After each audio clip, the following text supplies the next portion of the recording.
O Senhor esteja convosco. Ele está no meio de nós. Proclamação do Evangelho de Jesus Cristo, segundo São Mateus. Glória a vós, Senhor. Naquele tempo, vendo Jesus as multidões, subiu ao monte e sentou-se. Os discípulos aproximaram-se e Jesus começou a ensiná-los. Bem-aventurados os pobres em espírito, porque deles é o reino dos céus. Bem-aventurados os aflitos, porque serão consolados. Bem-aventurados os mansos, porque possuirão a terra. Bem-aventurados os que têm fome e sede de justiça, porque serão saciados. Bem-aventurados os misericordiosos, porque alcançarão misericórdia. Bem-aventurados os puros de coração, porque verão a Deus. Bem-aventurados os que promovem a paz, porque serão chamados filhos de Deus. Bem-aventurados os que são perseguidos por causa da justiça, porque deles é o reino dos céus. Bem-aventurados sois vós, quando vos injuriarem e perseguirem, e mentindo disserem todo tipo de mal contra vós, por causa de mim. Alegrai-vos e exultai, porque será grande a vossa recompensa nos céus. Palavra da salvação. Glória a vós, Senhor.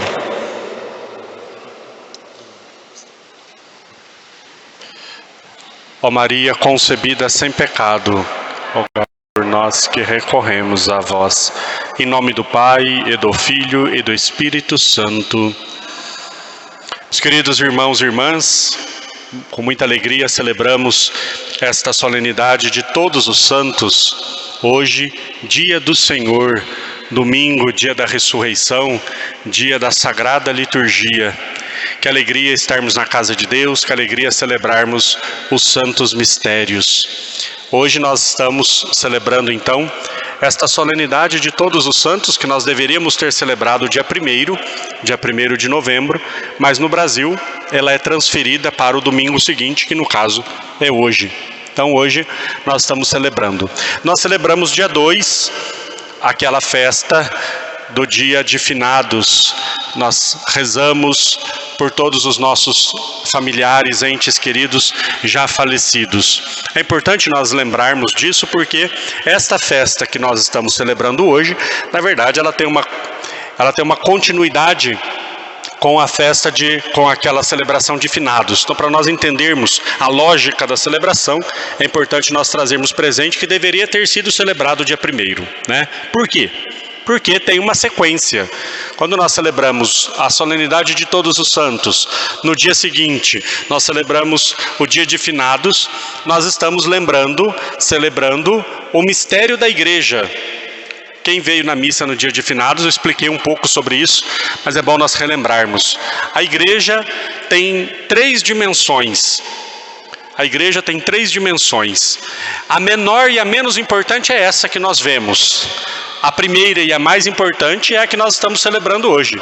A primeira é a igreja dos santos, a igreja triunfante, a igreja daqueles que venceram, a igreja daqueles que estão no céu, onde está nosso Senhor ressuscitado, onde está a Virgem Santíssima em corpo e alma, onde estão os anjos, onde estão os santos, contemplando a glória de Deus. Essa é a primeira dimensão da igreja e é a mais importante de todas.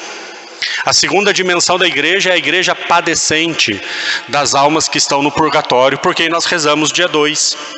As almas que estão no purgatório já estão salvas, lá é o lugar daqueles que já foram salvos, já têm a recompensa eterna, porém estão purificando das consequências dos pecados para poder entrar na glória definitiva, para entrar no céu.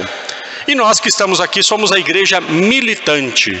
Militante vem de militar, de militância, de luta, de combate. Aqui, a vida sobre a terra é uma guerra, é um combate, porque nós estamos lutando para nós também alcançarmos a salvação. Pois bem, celebrar todos os santos, então, é isso. É quando nós nos lembramos de que essa dimensão que nós vivemos, isso que nós vemos enquanto igreja, é a menor de todas as partes da igreja e a menos importante. é a que menos define o que é a igreja. É essa dimensão que nós vemos. As pessoas do mundo, as pessoas, né, que criticam a igreja, que falam alguma coisa, eles falam dessa realidade que nós estamos vendo, né? O que é a igreja para algumas pessoas? Essa estrutura jurídica. A igreja é o Papa, os bispos, os padres, as paróquias, as pastorais. Não, isso é o de menos, isso é o menos importante. É o que menos define a igreja. A igreja é definida pelos santos. A igreja, a verdadeira imagem da igreja é aquela igreja que venceu. Aqueles que já alcançaram a glória dos céus. Não nós que ainda estamos tentando.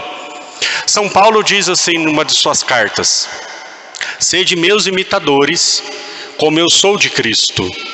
E aí ele conclui: olhando o final da vida daqueles que se dedicaram a Cristo, imitai-lhes o exemplo. São Paulo não pede que nós imitemos o exemplo de quando ele era Saulo, de quando ele ainda era perseguidor da igreja. São Paulo pede que imitemos o exemplo daquilo que ele já alcançou. Nós, quando queremos definir a imagem de uma determinada coisa, nós não vamos buscar os exemplos daqueles que ainda estão inacabados. Vou dar um exemplo muito prático para vocês. Se nós, por exemplo, quisermos definir o conceito e a importância da engenharia. Tem algum engenheiro aqui na igreja? Tem alguém ali, uma engenheira? Tem ali. Se nós quisermos definir a importância da engenharia, nós vamos olhar as pontes e os prédios que caíram? Claro que não, né? Nós vamos olhar os prédios que estão de pé. Nós vamos ver a importância da engenharia, nós vamos ver as grandes estruturas, as pontes, né? Tudo aquilo que foi feito, realizado. Nós não vamos olhar os cálculos que foram feitos errados, os materiais que foram feitos errados e que porventura tenham caído. Não é isso que define a engenharia. A engenharia é definida pelos prédios que estão em pé. A engenharia é definida por uma igreja como essa. Olha que coisa linda. Eu fico olhando isso aqui e falo, meu Deus do céu, como é que esse negócio não cai, né? Não é verdade? Por quê? Porque aqui está.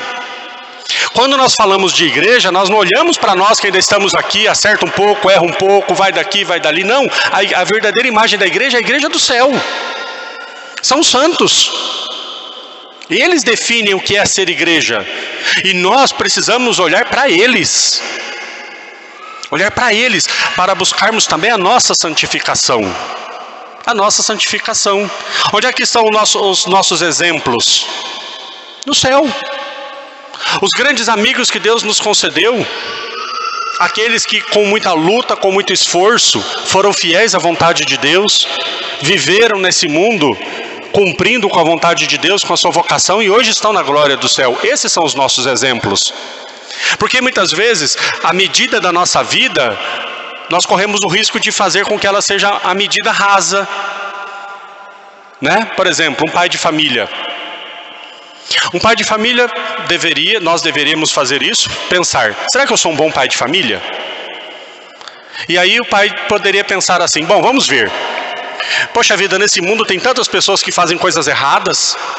Tem pais que abandonaram seus filhos, tem pais que são violentos, tem pais que agridem os filhos. Eu cuido bem dos meus filhos, eu nunca fiz esse tipo de coisa, eu sou um bom pai.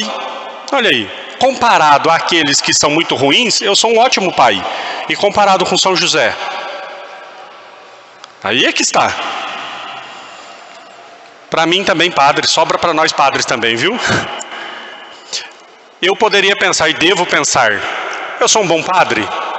Bom, eu rezo a missa, eu celebro os sacramentos, em vista de alguns que fazem coisas erradas, eu sou um bom padre. Tá, e comparado com São João Maria Vianney? Eita, aí... E comparado com São Pio, esse é o meu padrão. Eu me comparo com quem está vivendo a infidelidade, com quem está vivendo de qualquer jeito. Não, nosso modelo é lá em cima. O nosso critério é lá em cima. Né? Eu me lembro da minha mãe. Eu tirava nota baixa no colégio, aí tirava na média, né? Na médiazinha ali. Aí eu falava para minha mãe, tirava 7, por exemplo, né? Aí eu falava para minha mãe, tá vendo, mãe? Tirei 7. O mínimo é 5. Então tá ótimo. Ela falava, mas o máximo é 10. Eu não tenho que medir pelo mínimo, eu tenho que medir pelo máximo. Né? Ah, mas o mínimo é 5, eu passei. Não, mas o máximo é 10. Tem que olhar para cima. Qual é a verdadeira imagem da igreja? A igreja do céu. Queridos, se algum dia vocês escutarem alguma coisa a meu respeito, acreditem, provavelmente seja verdade. Provavelmente seja verdade. Porque eu não sou a medida do sacerdócio. Nós não somos a medida são os santos. Eu não encerro aquilo que é o sacerdócio de Cristo. Nós estamos no caminho. Se algum dia vocês escutarem alguma coisa, acreditem, talvez seja muito pior. Talvez seja muito pior, porque não é essa a imagem que define a igreja. Repito e insisto. E essa festa de todos os santos, então, também nos convida, nos incita a nós buscarmos a nossa santidade também. A nós alcançarmos essa glória desses nossos irmãos e irmãs que já estão contemplando a face de Deus, que já estão no céu. Eu já disse algumas vezes, é importante nós lembrarmos, para entrar no céu, não tem que ser bonzinho. Não são os bons que entram no céu. São os santos que entram no céu. O céu não foi feito para os bons. O céu foi feito para os santos. E é claro que os santos são bons. Mas nem todos os bons são santos. Não basta nos contentarmos a sermos mais ou menos católicos, mais ou menos obedientes aos mandamentos de Deus, mais ou menos. Não, o nosso chamado é a santidade. Tem alguns que acham até que isso seja arrogância, ou um objetivo elevado demais. Mas quem nos disse isso foi o próprio Senhor. Sede santos, porque o vosso Pai do céu é santo. O nosso chamado, queridos irmãos e irmãs, é a santidade. Independente da vocação, independente do caminho, nós precisamos ser santos. E nós temos uma infinidade de exemplos, de testemunhos, de intercessores que estão lutando e batalhando para que nós sejamos santos. Os santos que estão no céu, eles desejam a nossa santidade mais do que nós queremos ser santos.